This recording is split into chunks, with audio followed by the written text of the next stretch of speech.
latest flagship magazine. Shop online now at dbesttoys.com. Order via call or WhatsApp at 332-BABY. And remember, we have the best toys at the best prices. SM Group International Limited, your solutions partner for the latest innovations, brands and competent staff to meet your needs. We provide products and services in the following divisions: executive services, event rental and services, power and heavy equipment, construction and property management, food and beverage, aggregate and sales and distribution. Check out more on our products and services at www.smgrouptt.com. Contact us at 221-7445 or email at info@smgrouptt.com. We are SM Group International, your solutions partner. The home of Caribbean content is growing, and we welcome you to be a part of the #1 platform for young personalities who are driven to make a positive impact in society. As we continue to reach every corner of Trinidad and Tobago through our daily broadcasts, our social media pages, or through our 75+ digital billboards across the nation, contact us to learn about our competitive rates via marketing at wesncc.com or call us at 628-5835. WESN Content Capital, television with a difference.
WESN.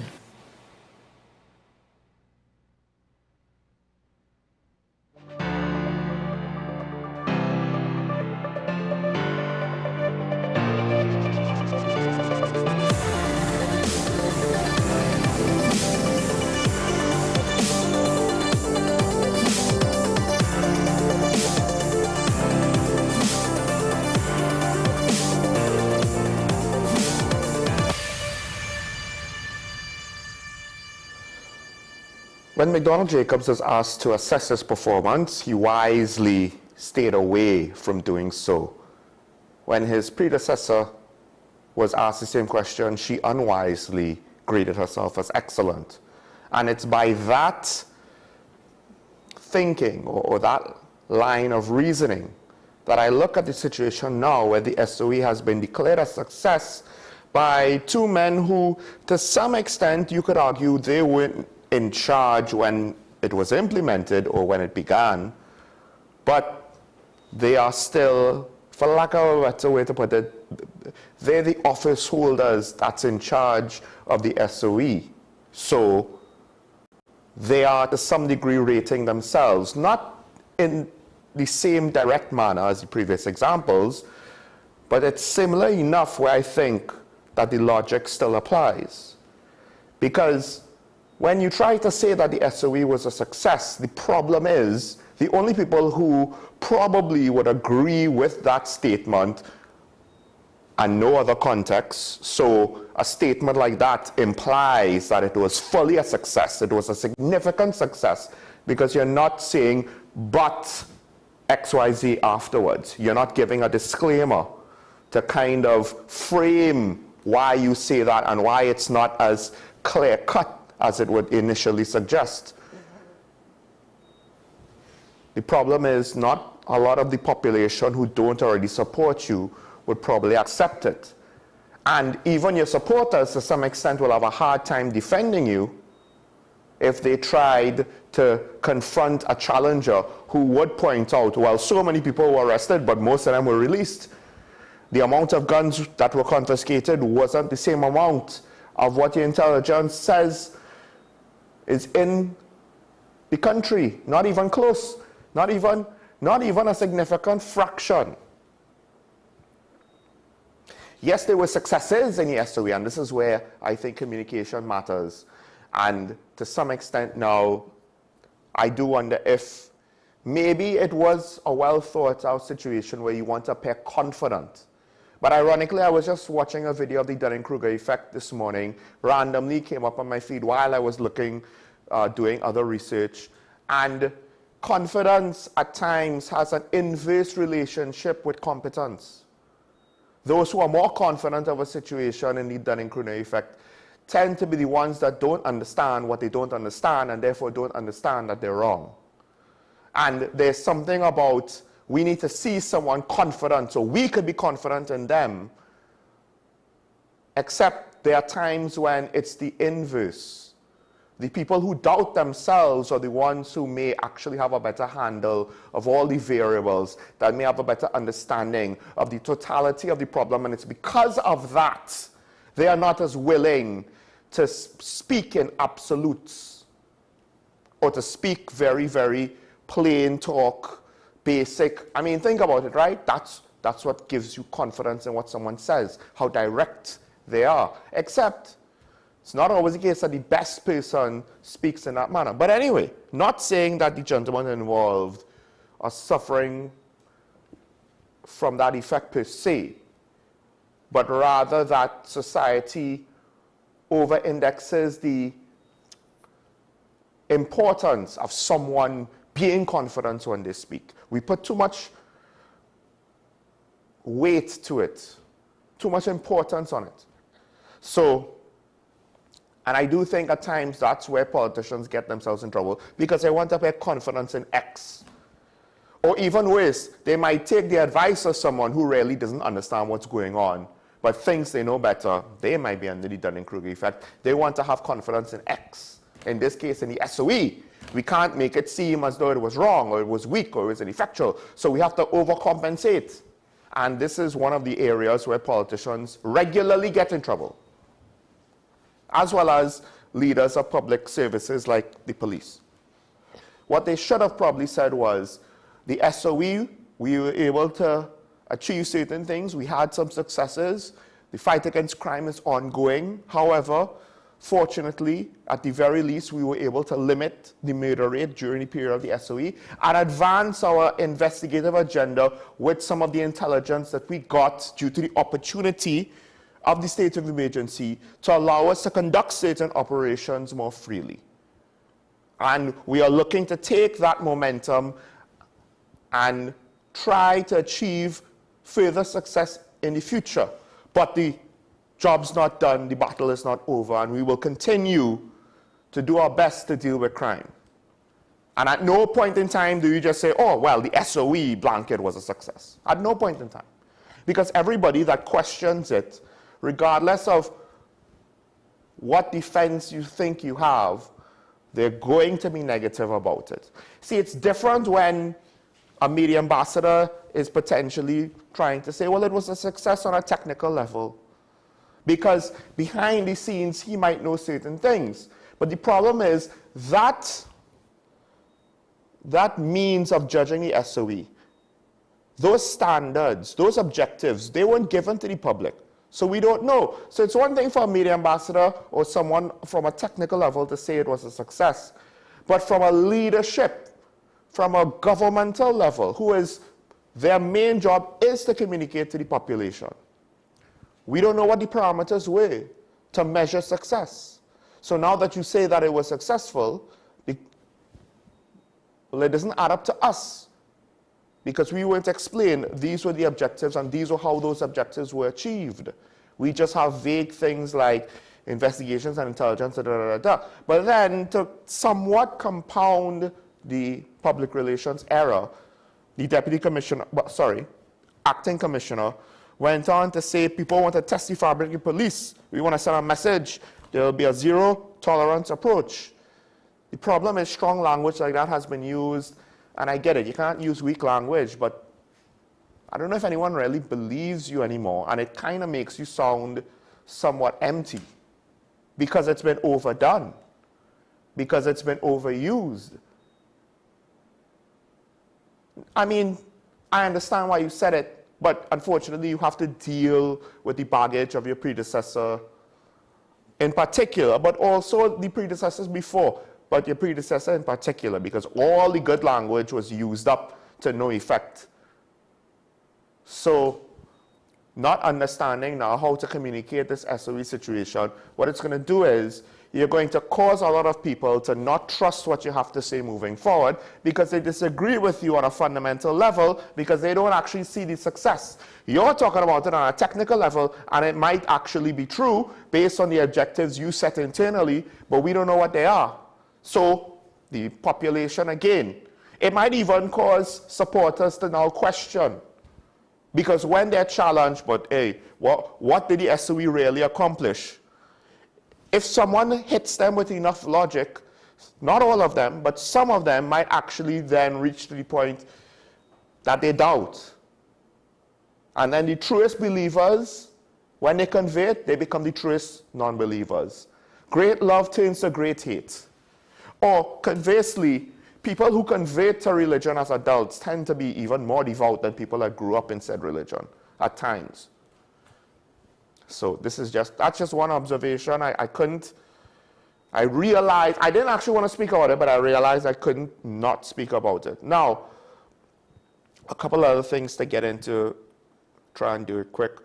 Of course, it was bad form when, I believe it was Sean Sobers, he took pot shots at Rai Ragbeer. It's one thing to take pot shots at your political opponent, and we'll get to why maybe it's gotten too far further on in the show.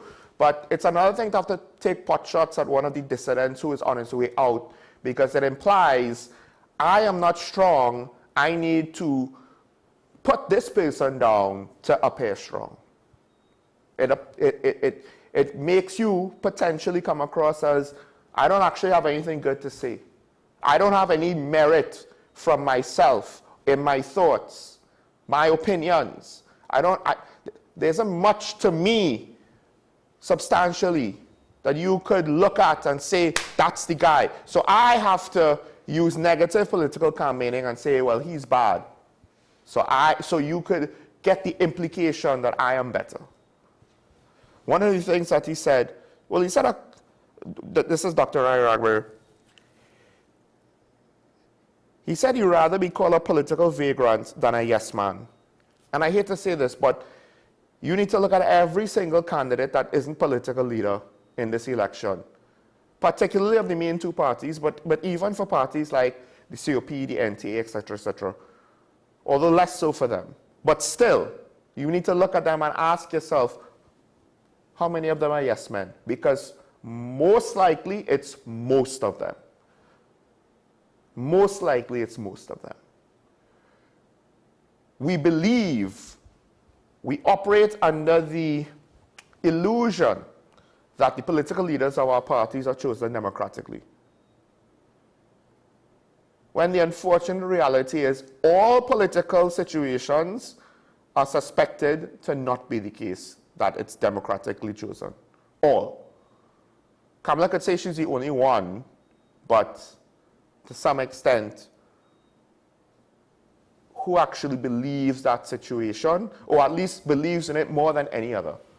And I don't believe that UNC's political leader has been selected by a democratic process that's more robust or more true than any other political leader, based on how the party manages its affairs and how the party structure operates. Doesn't mean that they don't go through the motions. Doesn't mean that the people involved don't actually freely choose her or choose Dr. Keith Rowley or choose, well, in Gary Griffith's case, he formed the party, so we'll have to see moving forward when they actually have a chance for a choice. In Philip Alexander's case, he didn't give them a choice, similar to Watson Duke. Farley, he's also like Gary, he's kind of like that first incumbent there.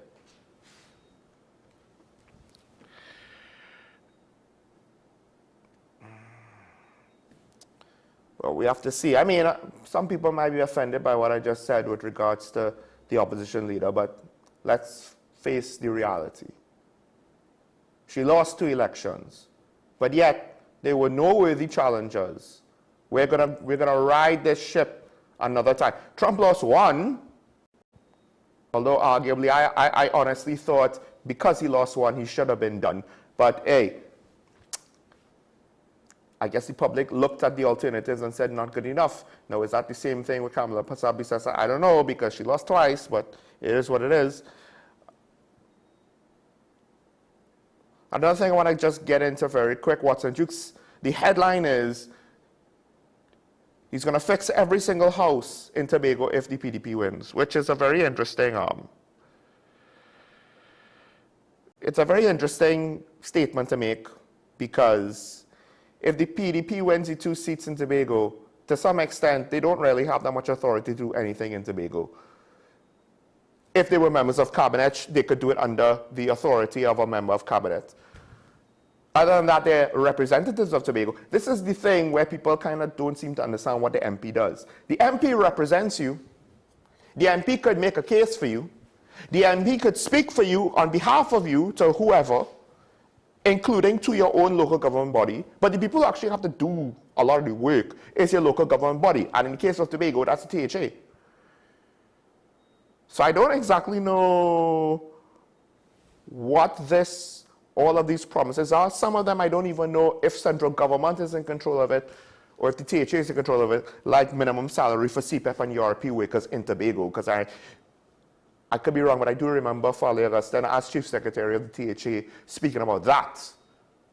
Things like that. Is it the THA's responsibility? I'm not entirely sure, but there's a good chance it is because they're the local government body. So this is one of those things where these election promises are coming out of the you-know-where, and it could be either playing on people's ignorance or exposing one's ignorance, but hey, he wants to hire 500 full-time workers in every district to beautify communities and repair homes. With what budget? Because as members of parliament, you won't have budgets for that. Like, it literally seems as though Watson Duke does not understand, at least with the UNC and the PNM, you have questions about what the promises they're making, like with the UNC, where you're going to find the money. But at least with the UNC, you know, they have a budget. It's not, the money is not going to exist at all. Right? It's that there's not enough money, but potentially they could find money. But in Watson's case, you're looking at the situation like, this election wouldn't give you could win both Tobago seats. You wouldn't automatically get the capacity to do these things. So it's like, oh, everybody promising things out of thin air, I'll promise things out of thin air too, not understanding. This could be the Dunning-Kruger effect in full force right here. But it is what it is, right? I mean, the man is confident. Man is confident. Could be. Just, you know, based on how he made his campaign promises. I think he doesn't seem to understand. He's not going to be prime minister if he wins his 2 seats. But anyway, that's the thing. The UNC and the PNM, that's their expectation. That's why they can make certain promises. I thought it would be obvious, but the more I think about it, the more I think I need to spell it out. Of course, somebody crossed the floor to the PNM last night. This time it's from the PNM to the UNC, former Attorney General John Jeremy. And this kind of takes the winds out of the sails a little bit from Lala crossing the floor. But here's the real thing. It brings up, because I think now the PNM is being defensive and they're questioning the motivations of why he crossed over to the UNC. Of course, now other people have brought up the situation of why did Lala cross, why did the distance leave the UNC, why did Lala cross to the PNM? Ironically, this latest change, this latest crossing of the floor kind of obfuscates the overall situation. Because when it was viewed as being more one-sided, then it was a bit more reasonable. But maybe we should have been more skeptical and cynical. But it was technically a bit more reasonable to say they're leaving for a reason. But now as the reverse flows did not come close enough, I think, to kind of offset. But now, to some degree, it does. And if we want to question John Jeremy's motivations, I would say that's fine, that's fair, but now we also have to question everybody's motivations that left the UNC, particularly those that left the UNC to join the PNM on the campaign trail. We have to, right? Because now it seems as though, unless we want to say that one side is egregiously immoral, which we can't say that, because we don't know. That's why we have to look at both and see where the chips fall, right?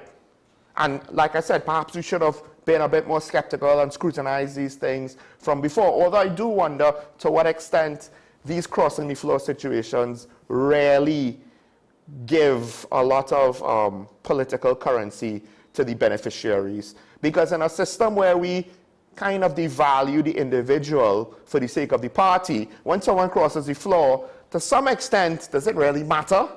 It's not as though if that person went off on their own independently, they would have won a seat. The parties ironically undermine their people. So when someone crosses the floor and they want to say, look at who we have now, to what extent do we really care? And that's one of the reasons why I haven't really spoken about it that much. Like, it's cute, don't get me wrong, it's a good look, except now when it's happening too often in both directions, it kind of reduces the meaning and the value, and it kind of brings it back down to earth where, well, you all devalue the people, so don't come now and wave your flags and say, look who we have. You all literally devalued your own people, much less the opposing people. You all made it all about party, so unfortunately it is what it is. And I don't expect moving forward the defections to really move the needle because of it. All right, let's take a break. When we come back, we'll get into the daily review, more election campaign promises, more questions, and then there's something I want to highlight because I'm me, and maybe now we have been given an example when things go too far. Yes, crime is an issue, we want to take the gloves off, but I've been saying things could go too far and bad things could happen, and maybe in another jurisdiction we have a good example that ironically directly speaks to one of the case studies that we look to and wonder, should we do that? Maybe we shouldn't, but we'll get to that later on in the show after this. Stay tuned.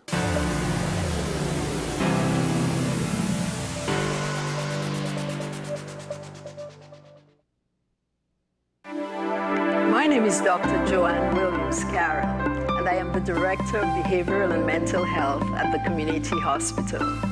At the Community Hospital, we believe in nurturing mind, body, and soul. Through our counseling and chaplaincy program, we will provide you with support and strength you need to help with your mental and emotional well-being. Give us a call. The Community Hospital of Seventh-day Adventist, where good private health care is affordable.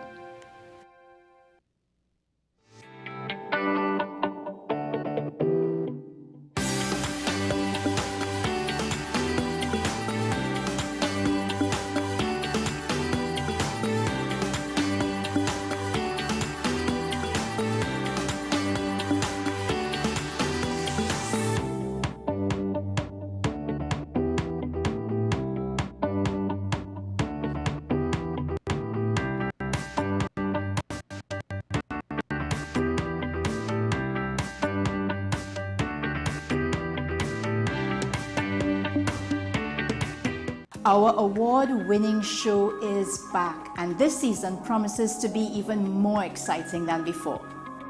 What's Up, Doc isn't just a title, it's a call to action for anyone who wants to improve their health and well-being. Join us on this thrilling ride towards better health on WESN Content Capital.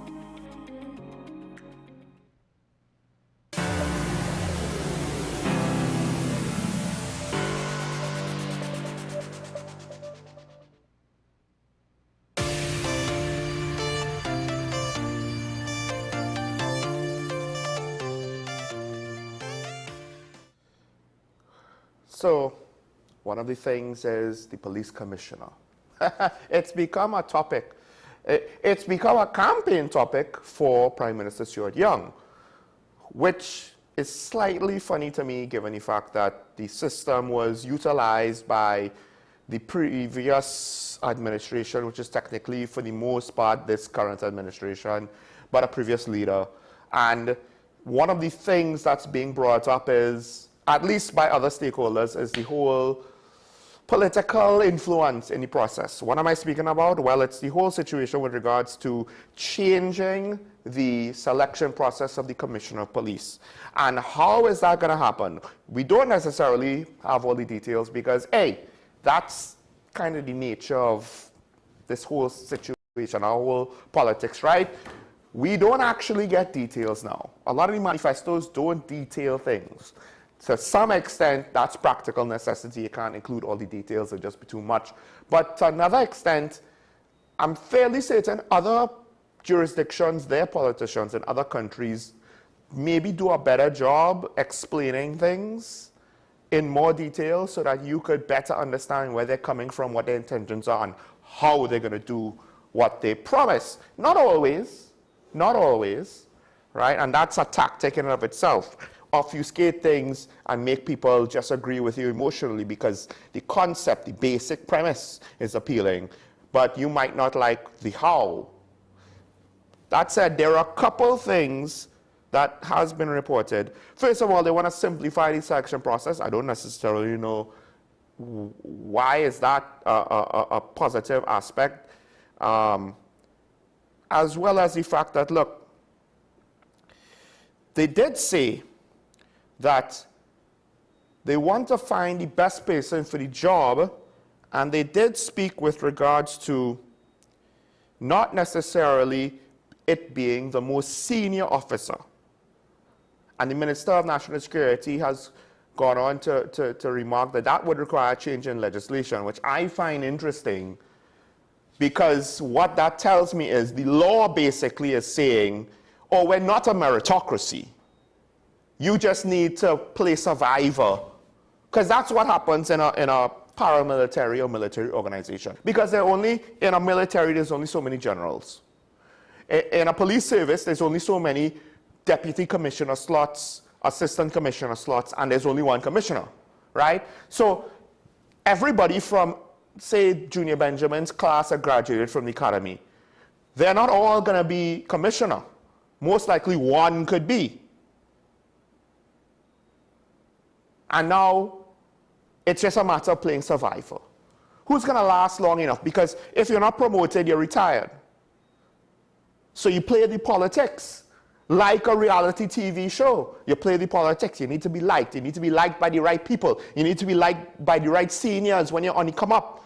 Then you need to be liked by the right juniors when you're near the top. And you need to be liked enough by your peers that they won't necessarily work against you, or rather, they'll work against you less than they'll work against everybody else. And then voila, you come out smelling like roses. You are the survivor. None of that means that you are a good police officer. So most likely, you're not going to be a good commissioner of police. I wonder, what is an example of that? Have we seen an example of a police officer who rose through the ranks, became commissioner, and then seemingly had no discernible skills to fulfill that job, whether it's administration, communication, leadership, or police strategy and operations? Has there been? Maybe? I don't know. I think so. I think so. Now the question is, to what extent have the last couple of commissioners acting or substantial fallen into that category? We have to ask ourselves, how good are they really? Are these the best and brightest? One would hope we would get the best and brightest, not the most senior. If it takes a change in legislation to achieve that, it tells me that the system, well, if they ever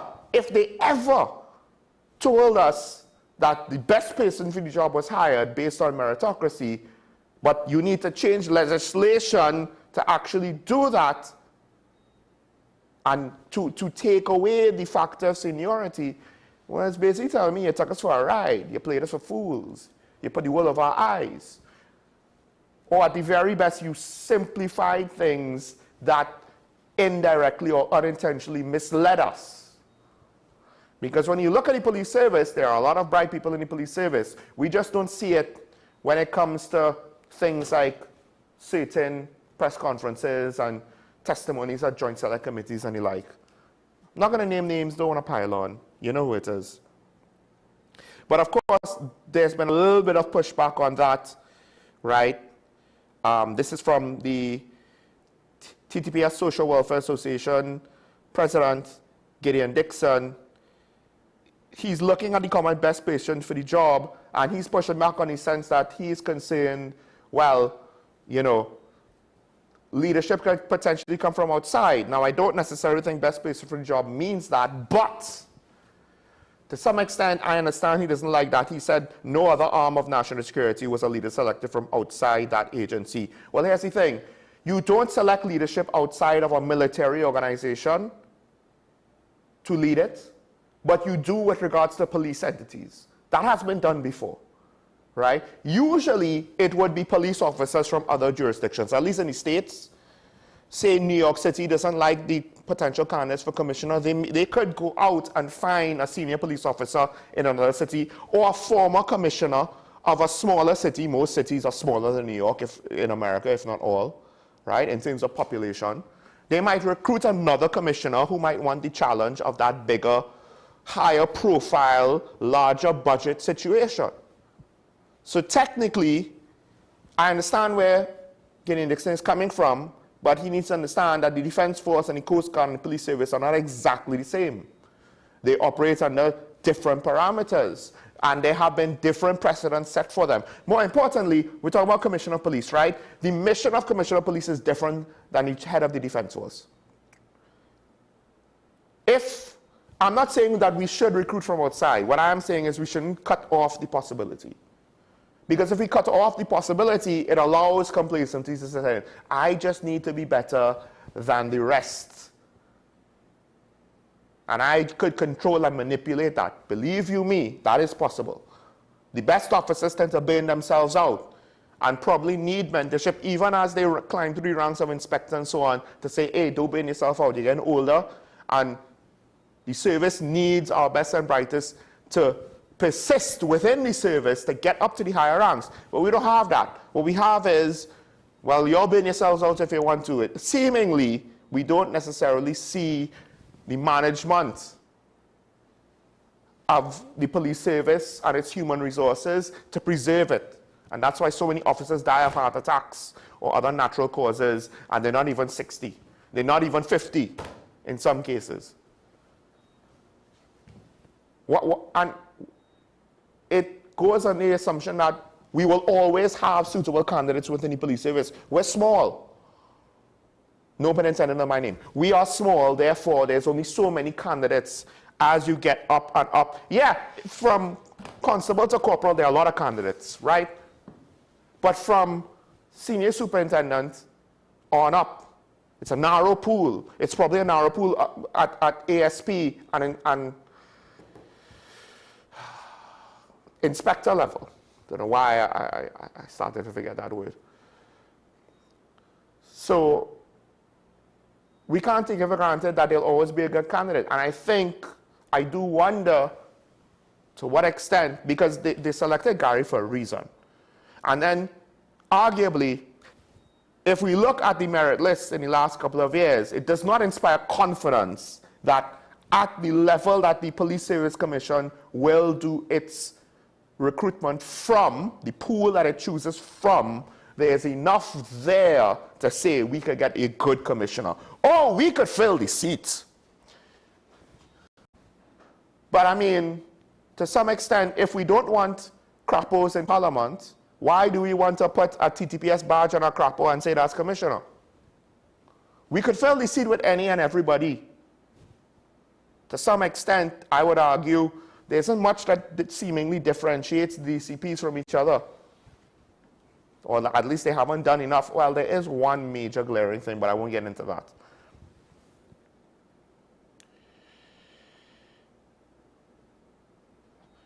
So I understand the association president doesn't like it, but at the end of the day, we do have a problem with the police and with regards to the leadership. It's ironic that the PNM is pointing that out, seeming, or at least they're agreeing with the opposition. I don't know what specific language the opposition used, but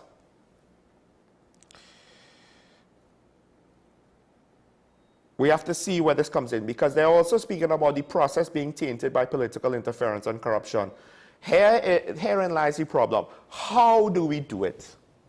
First of all, to some extent, it only makes sense that the sitting administration has a voice in the process and has some level of choice in commissioner, because they're going to live or die by that commissioner's results. And I guess now they're realizing, hey, if we put someone that isn't that good for the job in there, it could look really bad. I wonder why they would think that all of a sudden. Anyway, and they could also be thinking, hey, and if we put certain people that are currently in the pool to potentially be the next commissioner of police as commissioner, that could look even worse. They probably are thinking that, just given how things have gone down in the last 4 months or so. You know what I mean? Now, the problem is, you're going to try and make the Police Service Commission independent. Well, who selects that?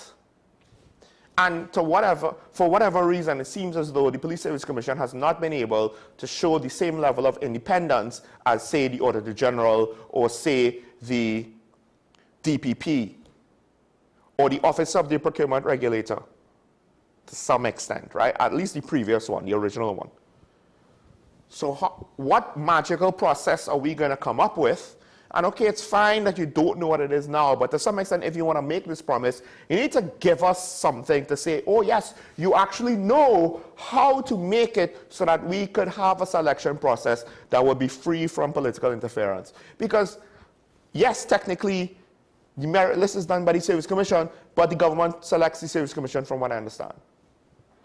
And you could say, oh, we'll have the president do it. The president appoints a lot of people, but the president is technically selected by the government. So how do you inject the independence? And I think this goes back to stuff that Karen said, where you potentially will have maybe certain votes. So for the president, it might need to be not a selection, but rather voted on and include certain things, potentially just directly by the voting public, but then they might we vote party, so it might be, oh, well, this party we'll vote for all the constituents and we'll vote for the president too. I don't know how effective that would be. Because here's the thing. If everything is in line with one party, it's easy to do funny business.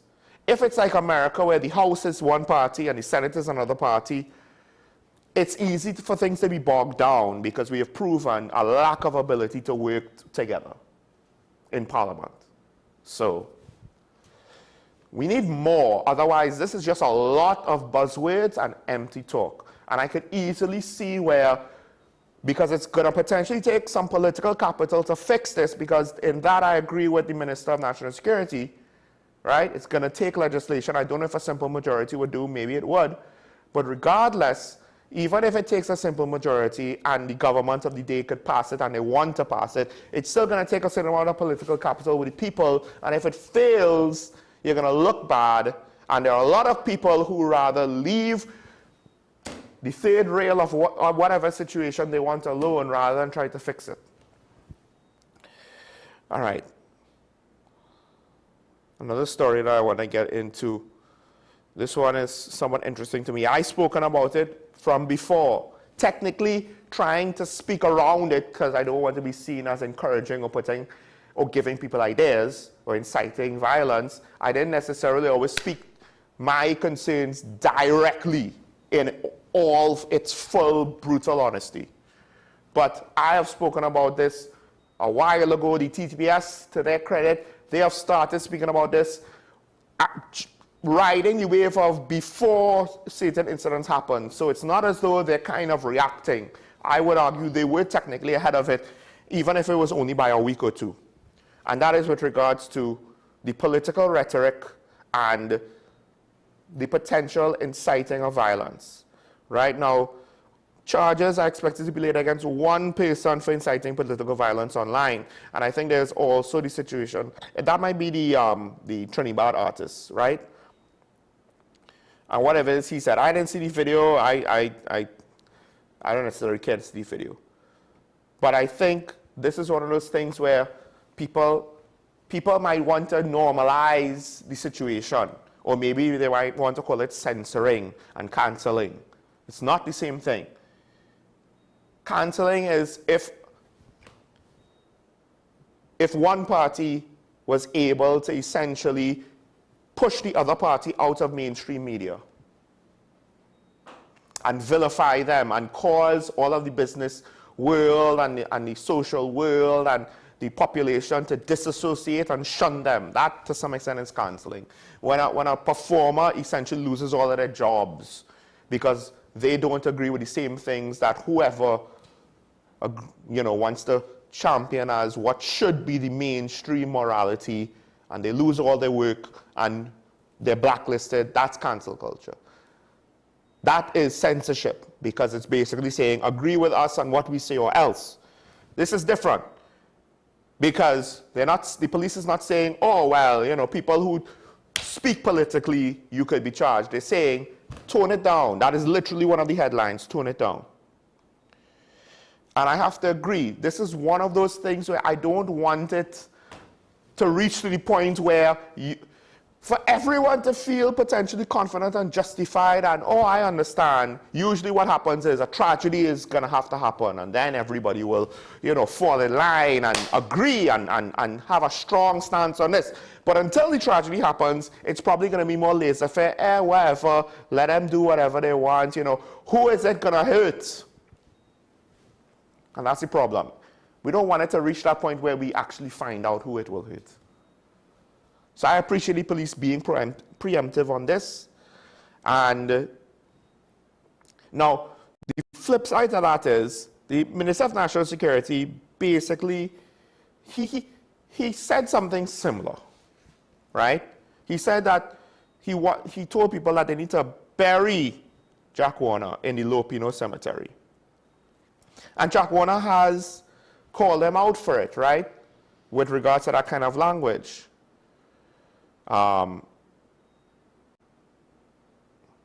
So the thing is, this is one of those cases where what Minister Gonzalez said, he said, I put him in the blasted box. We have a responsibility, April 28th, to put Jack in the box once and for all. Let us bury him in the Lopino Cemetery. It's so direct that instead of coming out as threatening, it kind of comes out as silly. I guess the easiest analogy I could think of is, I've never been in a bar fight, so right, don't expect me to be authentic in what a bar fight looks like, right? Or sounds like. But if two guys in a bar confronted each other and were implying that they were going to threaten each other with physical violence, the one who has to puff up their chest and speak in very direct terms probably is going to come off as someone that doesn't know what they're doing. And it's kind of a little too over the top. Whereas usually threats in real life tend to be a bit more subtle, right? And that ironically cuts deeper. So in this case, I would say that personally I find it a little bit sillier than some of the other rhetoric, because, well, we know he didn't actually put Jack in the box. So part of what he's saying is that he did put Jack in the box. So it's usually, it's obviously politicians are not saying things to be literal. But in this case, it's very hard to say that it is anything but literal, right? The flip side of that is, it is still technically similar. And to what extent should it be fully excused? And in this case, it's not so much that I'm like, no, Minister, you shouldn't have said that because that's going to incite violence. I actually don't necessarily think so in this case. But what I do think it will do is it will encourage other people to be, well, if he said that, I could be a bit edgier and I could be more subtle and veiled and more threatening. It will encourage the kind of talk that the police doesn't want. And because of that, I have to say, politicians, please don't say things like that. Because this is one of those balancing on a knife's edge. We might not realize it. We don't know what's eventually going to cause things to tip over, and then we're going to have a catastrophe. And to be honest, I just think, you know, and this is why I said what Minister Gonzalez said kind of is more in the realm of silly. I just think, I get it, you want to use rhetoric and allegory and all of that to kind of, you know, get an emotional response, but I've reached the point now where I'm like, which one of you on the campaign trail could not rely on getting an emotional response? Because that's what people do to sell, whether it's themselves, whether it's a used car salesman, whether it's Steve Jobs with certain fruit electronic products. Not that they're actually better than, in many cases the hardware specs are worse, but they have a closed environment, and apparently that's so important. Anyway, who's going to actually sell themselves on content? I mean, we would know we're the content capital. We sell ourselves on content more than flashy production values, which we just happen to look the crispest and cleanest, or outright emotional arguments, because that tends to require you to kind of pick a side. And I don't know if you noticed, but I tend to not want to pick any side, but as well as our other shows and our other hosts and our other contributors. Do we really need this kind of rhetoric? I don't think so. I don't think it comes across in the long run as good as you think it is. But the key point is the politicians utilize it not because they want to, but because they think that's what the base and to some extent the wider voting public, that's what gets the engagement and the attention. That's what they want to hear, so I'll say it because I want people to be excited. But unfortunately, excitement backed up by not enough substance will eventually just fade away.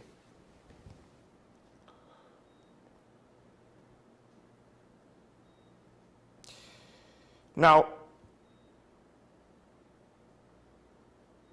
do we have time for this next one? All right, let's go into it. I'll try and be brief. Maybe I shouldn't drown on too much on this topic. But there have been, at times, accusations going back and forth. And one of the people that has been doing a lot of that, a lot of the accusing, is former MP or candidate for Barataria Sawan, Saddam Hussein for the UNC. He is calling for an investigation with regards to contracts being awarded by the Rural Development Company. Now, what he's saying is the contracts are, how they're being awarded is borders on illegality. That's the quote, right? And it's essentially I believe he said he was told that, or he heard that PNM candidates or PNM members were asked, you know, a list of people to give out certain contracts to do certain work. These are not necessarily big contracts, right? They might be small contracts, but the point is, it's a way to kind of get money into the system to people that support you. I believe that's what the impression is. The problem is, he says the phrase or the sentence that I hate the most in this situation, right? Because before I get to that segment, he says, we have evidence they are using state resources for political purposes to advance their political agenda, right? Okay, cool. So then he goes on to say, and this is the part that I hate, Mr. Kassoon, you know what is happening at the RDC. We urge you to come clean and tell us what is happening. You will be protected. Come forward and give the information because we have certain information that was brought to our attention with what was taking place at the RDC. That's nice. Question, didn't you use the word, we have evidence? That's quoted. It's quoted that you have evidence. Once again, somebody has made a claim or an accusation, then said that we have the evidence for it, then has asked somebody else to come forward to give their information. What about the evidence that you allegedly have? Like the report, I can't even remember what it was for. I think the report that you said you had, and you wanted the minister to come clean with it. Or Gary Griffith, one thing come up beside Bissester. This is now necessarily not against the UNC, so it's not like it's a biased thing. Gary Griffith wanted Kamala's permission to reveal communication so he could prove that the national security days were his. If you have evidence, why do you need, is it that you need consent to reveal private communications in situations like this? I don't know if I ever heard about it. I mean, technically speaking, if you had the emails, someone could just leak it. We see leaks all the time, quote unquote. I'm getting fed up. We have evidence that this thing is undertaking, but we need somebody else to come forward and provide evidence. And we won't dare speak about anything in definite or substantial terms until somebody else comes forward with their evidence, because we have evidence, but our evidence is magical evidence that apparently is not enough on its own. But we know exactly what's going on because we have enough evidence to know.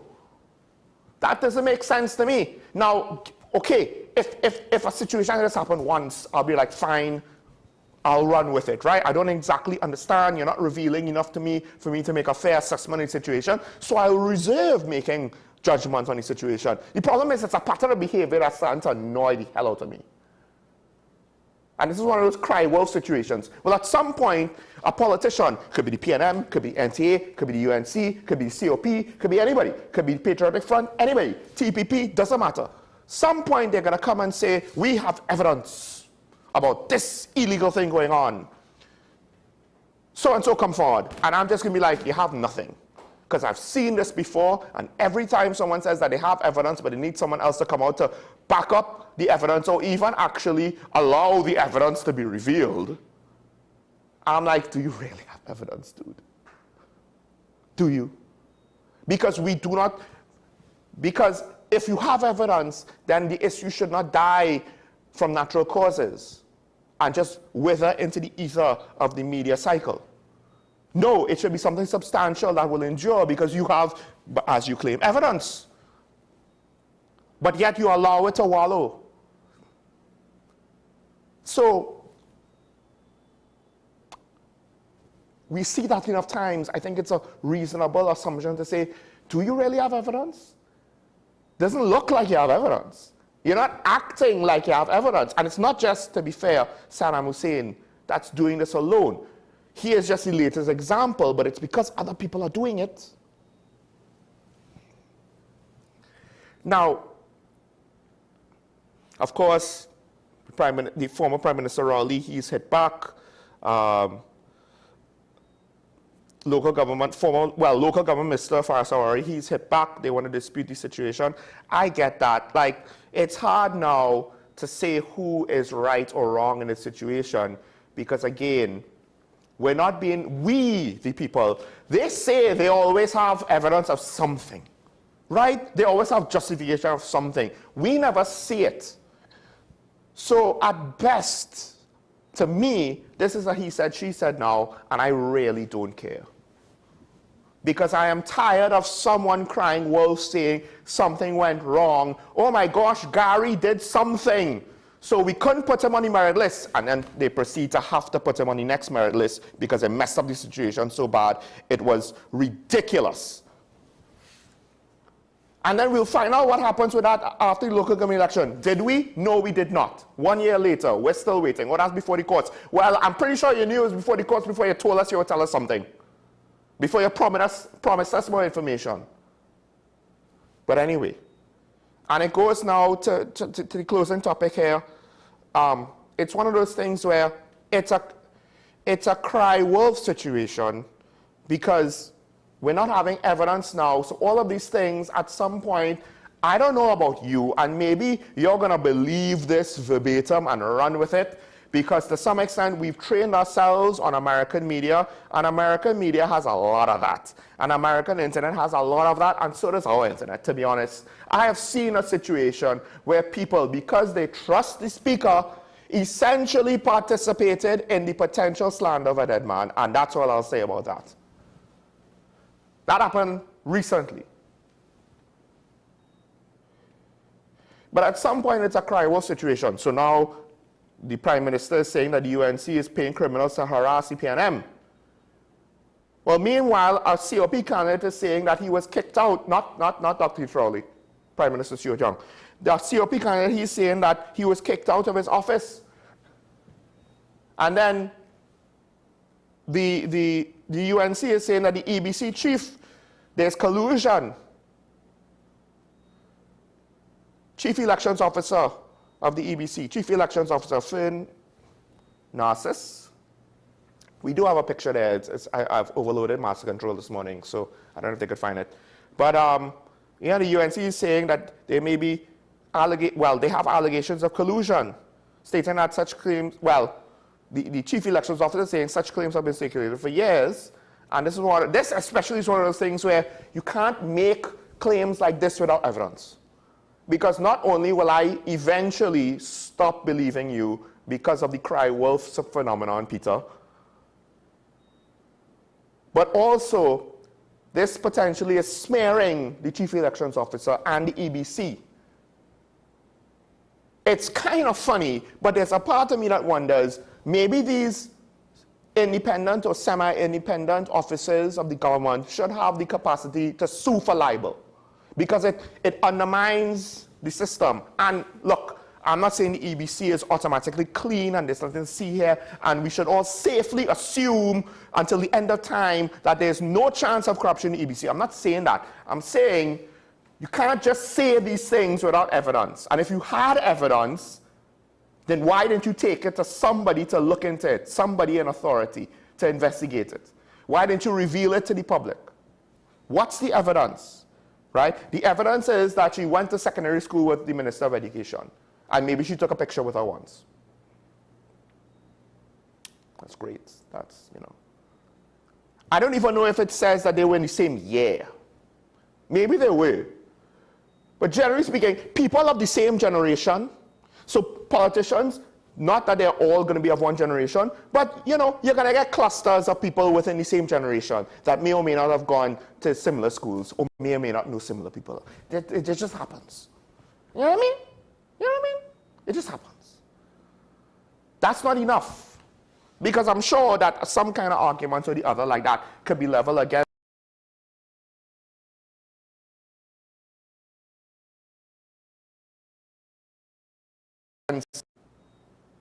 hasn't similar types of circumstantial things been from that? I could be wrong, but I would imagine he tried to defend himself.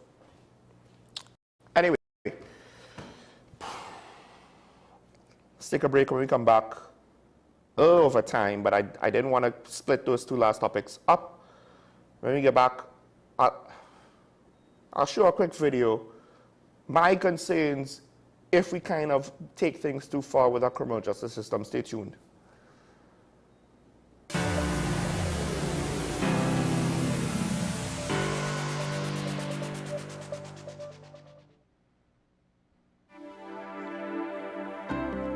Hi, I'm Claudette, radiographer at the radiology departments at the community hospital. We offer high-quality service with state-of-the-art equipment in X-ray, ultrasound, CT, and mammogram. Come, our friendly staff awaits you. Give us a call at 235-5479. The Community Hospital of Seventh-day Adventist, Where good private health care is affordable.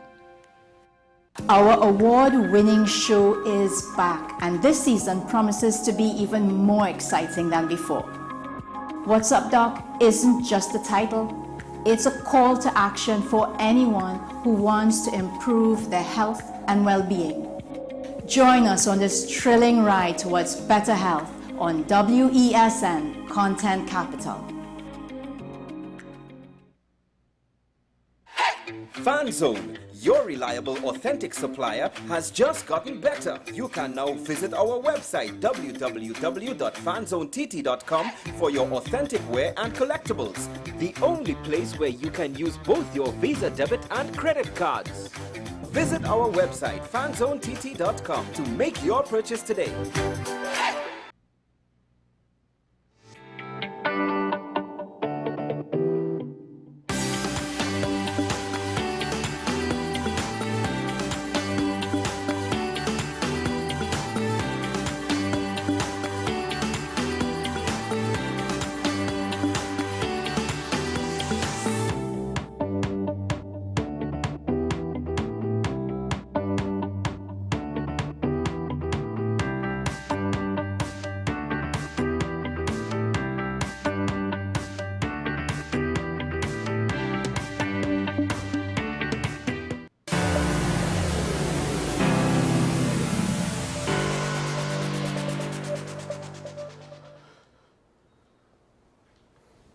So, hold up. All right. Okay, I got something in my ear, but we're back on the air. So, where was I? If you've been living under a rock, you might not be aware that, well, crime in El Salvador was bad, and their new president, he kind of fixed it with a somewhat controversial criminal justice measure of having these really big prisons and maybe circumventing some individual freedoms in order to deal with the criminals directly. There are people in El Salvador, from what I understand, basically they say, well, it's not necessarily perfect, but crime is significantly reduced, so we'll accept it. Now, take it a step further. Not only have we in Trinidad and Tobago kind of looked at that and said, is there anything we could learn or emulate from that? But the United States has basically used El Salvador's prisons as a final destination for what they term as Venezuelan criminals, illegal migrants who are also criminals, not just criminals because of their illegal status. From what I understand, I could be wrong, but at least I think that's the stated intention to make it look better. Most recently, there was an individual who was determined to have been deported and sent to El Salvador to be in these prisons from Maryland, a Venezuelan legal migrant, and this whole process was done illegally. But the problem is, the momentum politically doesn't want to change gears. And this is potentially just one example of one aspect of how things can go wrong, although it's a lot of dominoes falling into place for this thing to go wrong. And these are the things that I fear when we talk about being more aggressive against criminals and being harsher with them. Because there's a cost to everything. We might not always see it. It's time to cue this.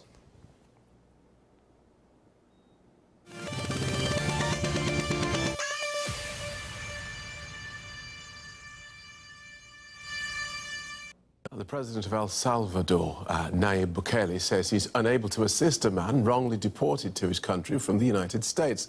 The White House is giving no indication that it plans to help return the man either, despite a court order. The Supreme Court has called on the Trump administration to facilitate the return of Kilmer Abrego Garcia to the U.S. He was sent to a notorious gang prison in El Salvador following his deportation from Maryland last month. During talks with Donald Trump on Monday, President Bukele said he was not inclined to help return Abrego Garcia or to release him from prison in El Salvador. The question is preposterous. How can I smuggle a terrorist into the United States? I don't have the power to return him to the United States. I mean, we're not very fond of releasing terrorists into our country. I mean, we just turned the murder capital of the world into the safest country of the Western Hemisphere, and you want us to go back into the releasing criminals so we can go back to being the murder capital of the world? No, that's not going to happen. Let's get more from our correspondent, Benjamin Alvarez-Gruber in Washington. Welcome, Ben. So tell us more about Kilmer Abrego Garcia's situation. So the Salvadorian was a legal Maryland resident, father of 3. He was wrongfully deported to El Salvador, and the government acknowledged this in court, that the 29-year-old was actually also granted legal status by an immigration judge, determining that he faced potential gang violence back in his home country. And last week, the Supreme Court ruled 9-0 that the Trump administration must comply with a lower court's decision to bring Kilmer Abrego Garcia back to the United States. But the Department of Justice on Sunday, and that's also what we heard in the Oval Office today, says that the United States lacks jurisdictions to compel El Salvador to release him.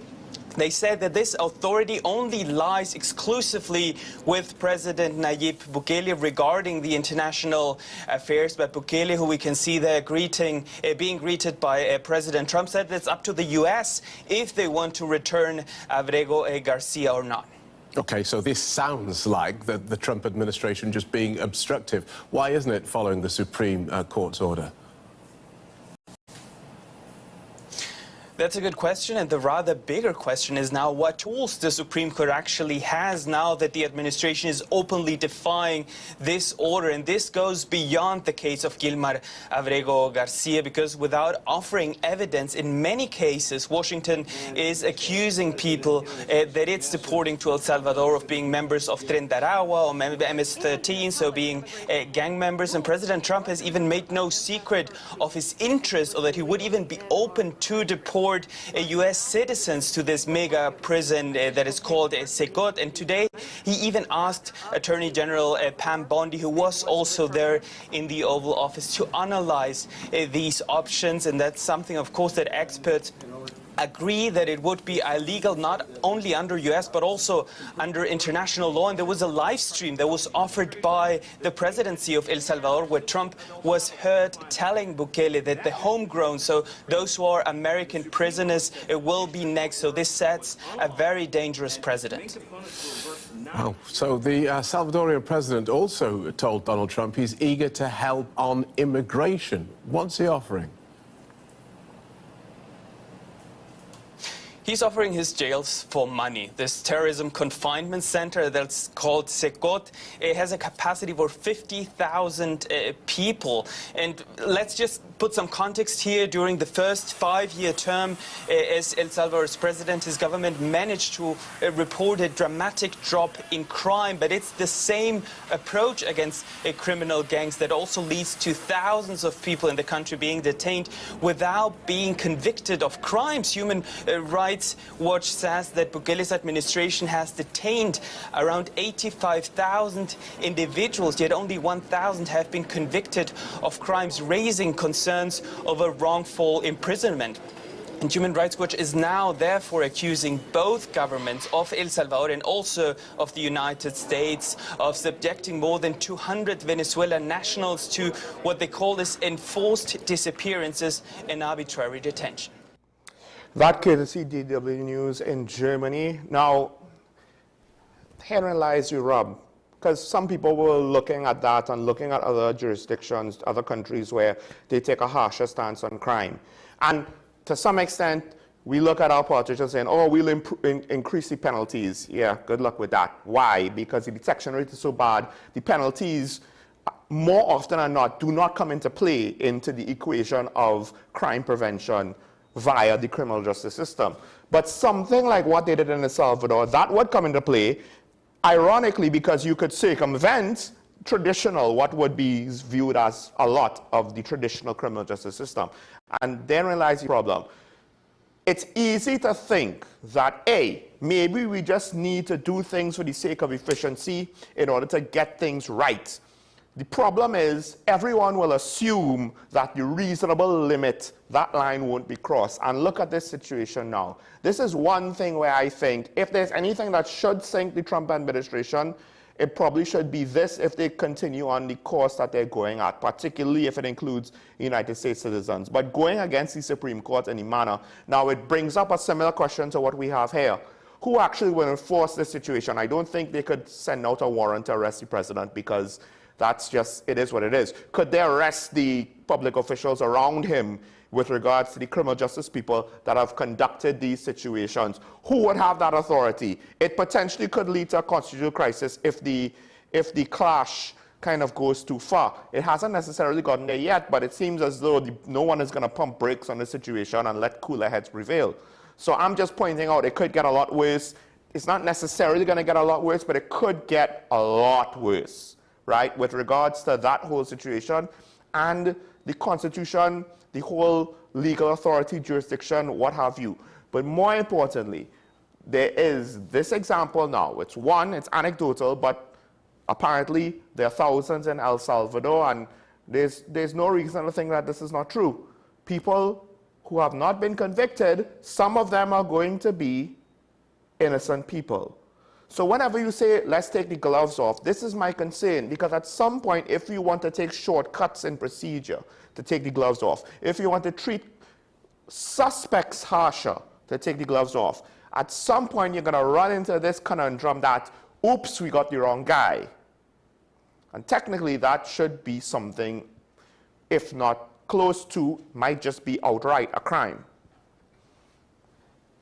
democracy and a free society is not cheap and it's not easy. It's one of those things that it takes it's an advanced form of citizenship. If we really want it, we have to balance off defending it and protecting it as opposed to compromising it and sacrificing it because other situations are too hard. Well, what we do is we're just transferring the problem from one area to the next, and we're leaving the deficiencies in our society and not actually solving anything. All right, I'll end there. We have Digger Martin on the line. Good morning, caller. You on the air? Good morning, Mr. Sean. Morning. One thing I want to throw out first, that there was an execution by the firing squad in South Carolina 2 weeks ago. That could be a way to see how we can tackle this heinous crime situation that is confronting our country.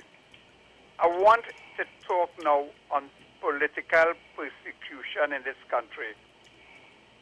I believe the newspaper, the electronic media, are basically being the mouthpiece of the current administration. Yesterday, on one of the dailies, an $80,000 was paid to an engineer. That engineer was a member of a former Deputy Prime Minister of Trinidad and Tobago, and he lived at Mohammedville. In 2018, there was a raid on the Mohammedville. 13 people was arrested. That led to the then deputy political leader and legal advisor of the Prime Minister, a young lady, to resign from the PNM because she said it was Islamophobia. 11 of those people was discharged within a couple of days because it was a poor execution and arrest. The chemical engineer who was freed and the state had to pay him $80,000 tells me that the then Prime Minister led a persecution on the Mohammed family because they moved from supporting the PNM to the supporting of the UNC. And people have to see that. That is why I'm saying the newspaper don't give you the full story, because they gave you engineer paid $80,000. That is my taxpayers' money. But it was a political persecution, and I'm going further to that to tell you all the political persecution. Recently, a Trinidad artist was basically on the verge of being charged today or tomorrow. Police investigated that. The lady who was a female PNM political activist, said jump the wall and deal with them. All those home invasion, the police didn't do that. Last week in Chaguanas East, you had Vandada Mohit with her electioneering and walking campaign. PNM supporter with his vehicle. You see it on media, blasting to disrupt it, to cause some sort of response that can lead into violence. I ain't hear the police doing anything to go after that person. My next piece is John Jeremy on the UNC platform. And he's telling us something, and it could be two agendas.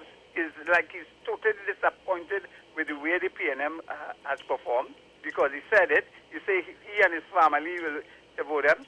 But there is another issue, and I want people to read the Sunshine on page 3, where a journalist, Anil Douglas-Roberts, has written about it, and I am throwing into the public domain what we call the banker politics. Go and have a nice morning. Caller, I personally would not consider Anna Roberts as a reliable source of most anything. That's number one. Number two, I understand that the John Jeremy crossing over could, leave us with questions of the PNM. But I think it's one of those things where, we should also have, and I said maybe we should have had it from before, but we should also have those questions for people that left the UNC to come across, right? It works both ways. We do have a Rima on the line on WhatsApp. I'll just say this also. I'm not too sure why we have ringing, but Let's go to the WhatsApp call. Caller, good morning. You on here? Good morning, good morning. Morning, morning. Now, I'm listening to you this morning. And it's just a mama guy. Which part? Because we're talking about politicians did 2 million police, right? But on the platform, you're not hearing the Prime Minister's involvement in this. In what? On the meritless fiasco. Right.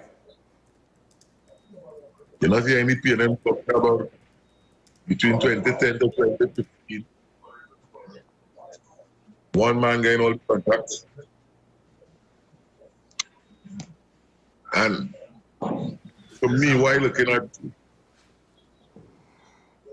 when we the public call the police, right? This guy excuse them.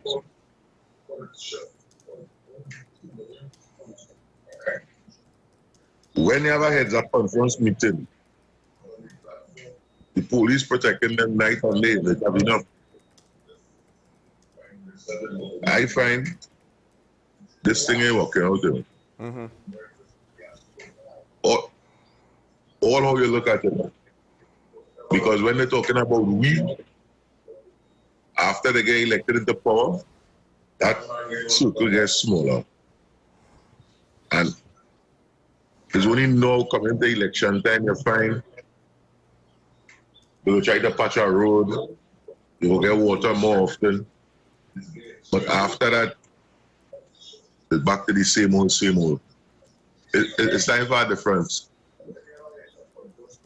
It's time for a difference. It's time for them fellas and them to actually run Trinidad and Tobago with the people's interests at heart, not their own.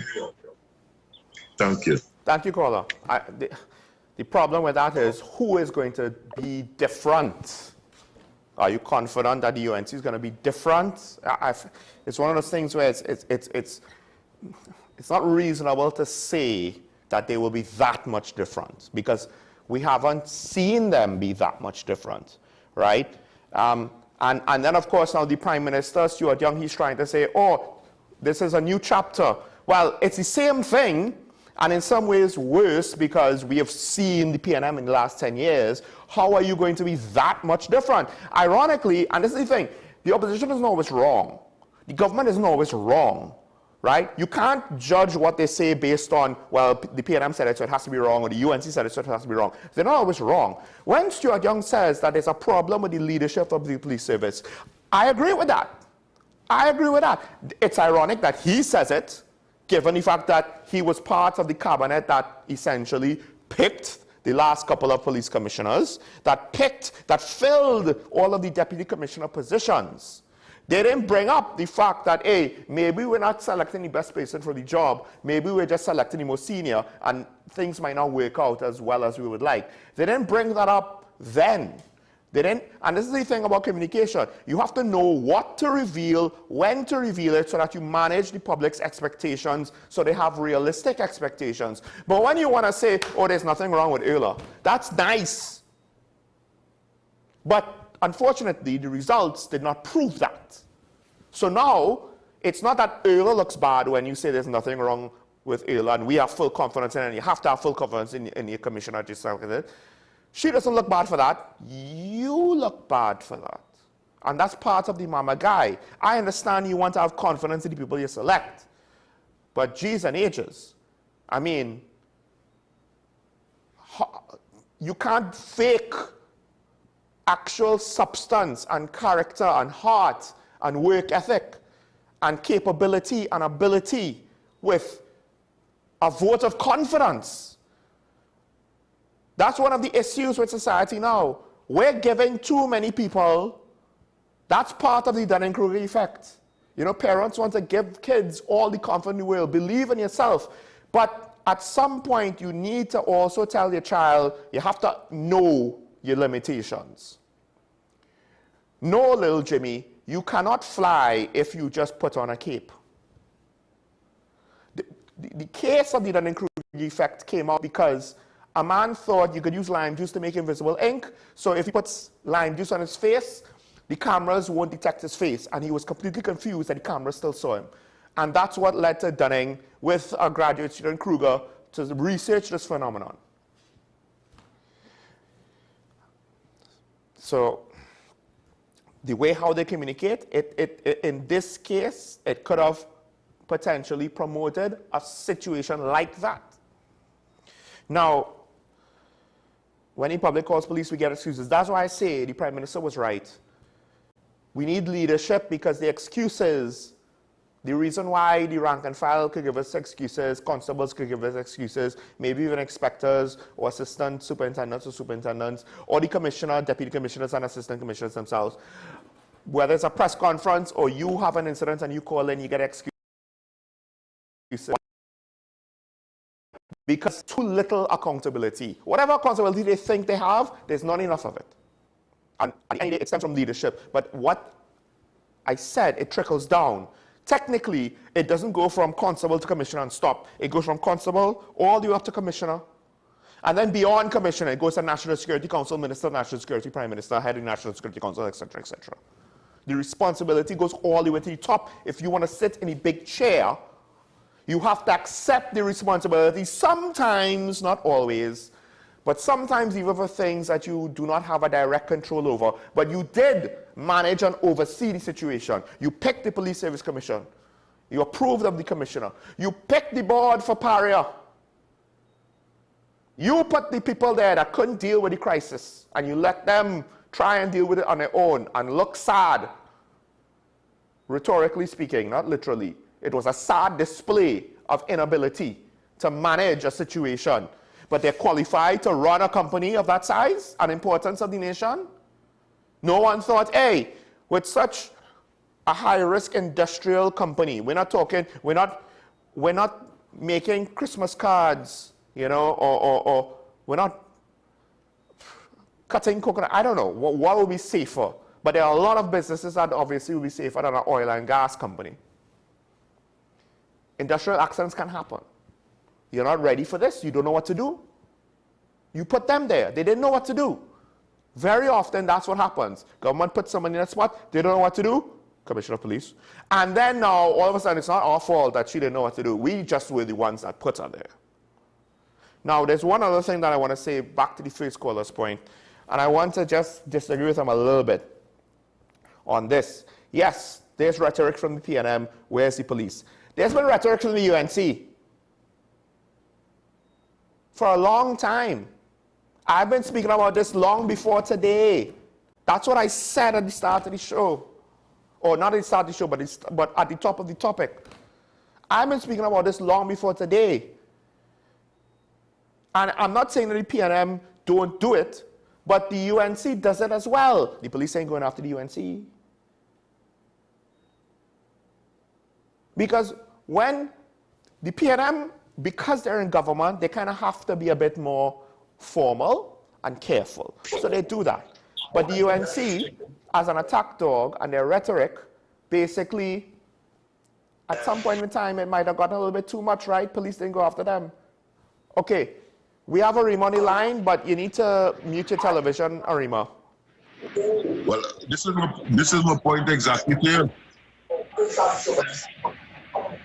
Right? Yeah, go ahead. When Gary Griffith was the most suitable person to be the commissioner of police. He was getting the job done. And that whole team, you know, it didn't look good at all.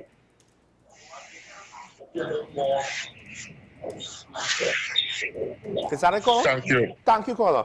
I mean, that is one of those things where I don't want to disagree with people that have that sentiment, but I also don't want to agree. I don't want to say that he was the most suitable, but I will say this.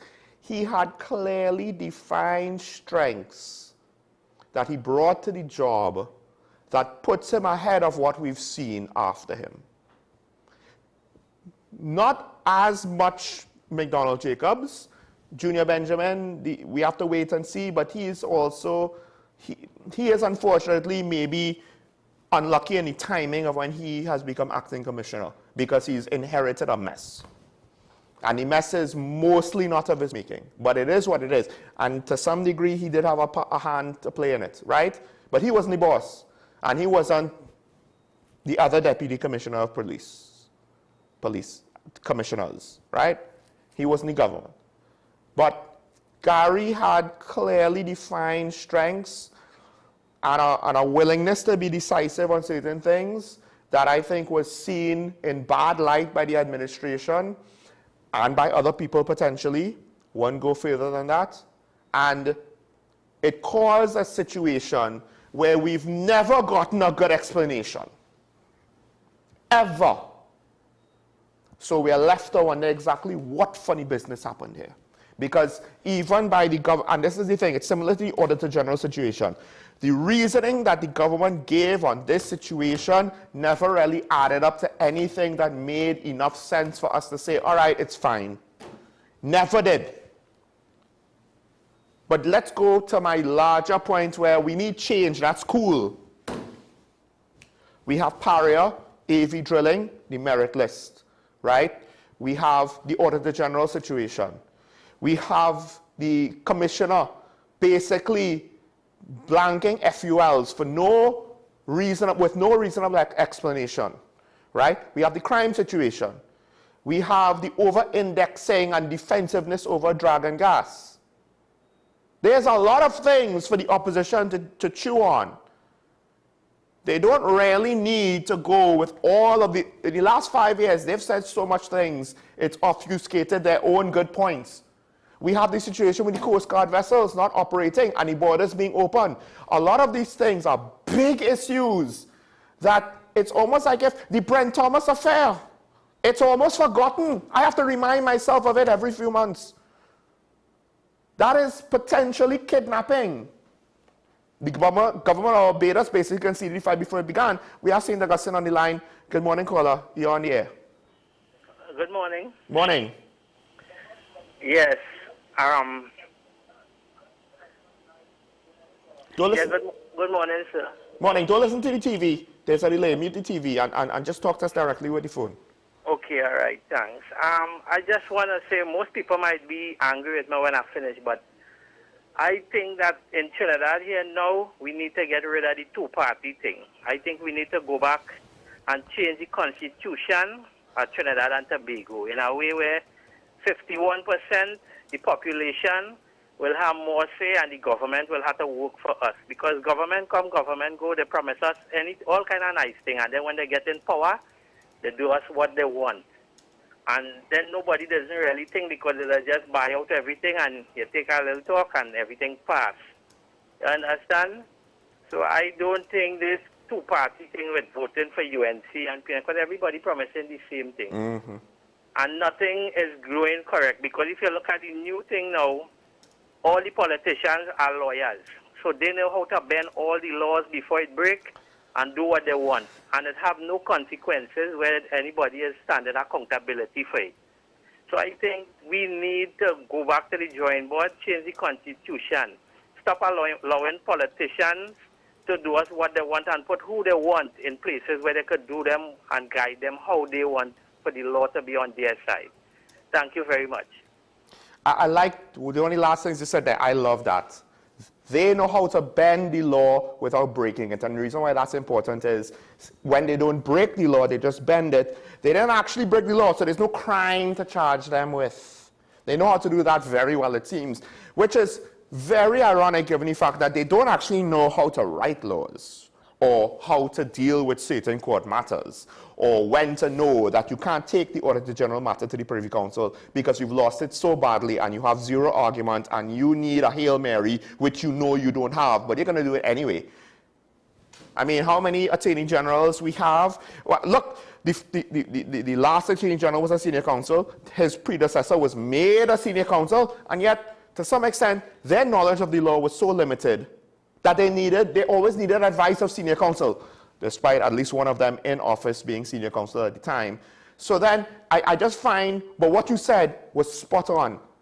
It's almost as though they don't even actually know the law. They only know the law with regards to how to bend the law, not break it. But to say that they know the law, they know the Constitution, they know how to uphold the law, how to deal with things as it relates to the letter of the law and how it should be done, it seems like they are blissfully unaware. It is almost ridiculous to what extent they're smart men, to borrow the phrase from Faris Sawari himself. It seems as though politicians more often than not are more smart men than actually men who are smart, or women. Now, one of the other things, the two-party system is not actually enshrined in the Constitution. That's just because of psychologically how societies vote in a lot of cases. Now, in Europe, they have multiple parties, but it's the voters to want to not vote for the main parties, because that whole thing of, well, if I don't vote for the PNM or UNC, I'll waste my vote. So certain safe seats, they're just safe and automatically go over by default, right? It would need voters to really say, we want change, and to do that, they need to change their voting patterns, and too many voters don't want actual change. They just want their side to win, and they are embedded with their side. Their life mindsets, model, self-identity to some degree. It varies from person to person. It's tied to their political party, right? Now, here's the real issue though, because I understand what you're saying, you want change. So let's take the whole two-party thing out of it. Technically, we could have more than two parties, but the voters need to step up and really consider a third party. The other thing is finances. That's what gatekeeps a lot of these third parties from ever getting off the ground. And campaign finance reform could be the solution to that, or constitutional reform could be the solution to get us the change we need. Both of those things depend on the government to do it. That is Parliament. Now, and they need the government majority and the opposition minority probably to make such changes. And dare I say, not only will I not see both parties willing to make the change, but it only takes one party to not want to make the change, unless we get like a 33-3 situation or whatever, a landslide victory situation. We're not going to get it, because there's no incentive for the politicians to fix it. In part because, and Kola, you're right, not a lot of people agree with you. Why? Because they are too embedded in the concept of my party, my party, my party. I need my party to do well for my life to go well, right? It's not about the good of the country. It is us against them, and they are too deep into that mindset. They don't want change. They like it so. So your opinion, I hate to say this, it could be the minority, and if it's not the minority, the majority of voters don't engage in the system, which is also bad. I won't go further on into that. So I like what you said. I like what you said a lot. Thank you for that. Thanks to all of the callers. Conversation is good. To the first caller from Diego Martin, I actually do think that while I don't agree with you fully that the media is being one-sided, to be honest, that is something we can't take that for granted, and it constantly needs to be monitored. And you did make me pause and think, hey, maybe they are. But part of it is the UNC don't see certain penalties or consequences either, so I'm not yet willing to take that plunge. This is one of those things where I think we need to understand, back to the last caller and his points, if we want change, we can't just kind of mull around and muck around and do business as usual. Ironically, Stuart Young said it over the last weekend. It can't be business as usual. I think he was speaking about the police commissioner situation. Well, for voting, it can't be business as usual, right? But the problem is who you're going to vote for. And I hate to say this, but this election, with regards to what really needs to be done for the country to improve, those who care about that might have already lost in this election. Because we essentially have the different sides of the same coin. That's what's going up. The one bright spot is the potential for a wild card to come in. If the TPP gets their 1 to 2 seats, and if the NTA gets at least 1 seat, then that might cause the nature of the game to change. Really and truly, even if that happens, the voting public needs to be behind positive change needs to be behind anything that will upset the business as usual, this is how it goes, and put support in that. Hopefully, the people that get the opportunity to push that agenda forward, that is to say the TPP and maybe the NTA and maybe the Patriotic Front, although I have less confidence in that last one. But let's just say they get a seat or two here and there. They have an opportunity to make a difference, to punch above their weight, even if it's just a couple seats. If they throw that away, there's nothing we could do. But hopefully they don't. And if they don't, then it's up to the voting public to support them as much as possible so that the two big parties understand, hold on, the real mandate is this. Don't mess it up and don't think you could force it back to what it used to be and mamagay us to what it used to be and placate us with Carnival and Christmas and salary increases that come out of nowhere, but when we actually need salary increases because the cost of living goes up, we ain't getting it. It's a hell of a thing. It's a hell of a way to live. We need to back up the people who are doing a good job, not back up the people that are just giving us the little handouts here and there, and we think that's the be-all and end-all of our existence. Will we do that? I don't know. But we'll end the show there. Again, thanks to all the callers. This is Talking About a WSN. Show Michael Smollett reminding you to have a good day, stay safe, remember your allegiance to the Republic and to each other, and in doing so, it's nice to be nice. So be nice to everyone that you meet. We will see you tomorrow. Bye-bye.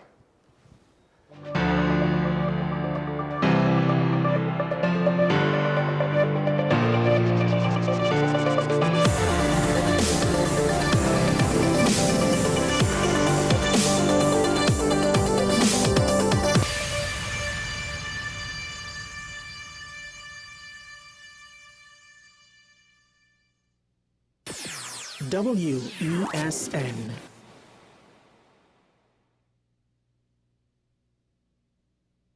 Do you need treatment for obesity or any related abdominal procedures? The community hospital now offers minimally invasive laparoscopic surgery done by an American-trained, board-certified surgeon with over 20 years' experience. Give us a call at 235-5479 for more information.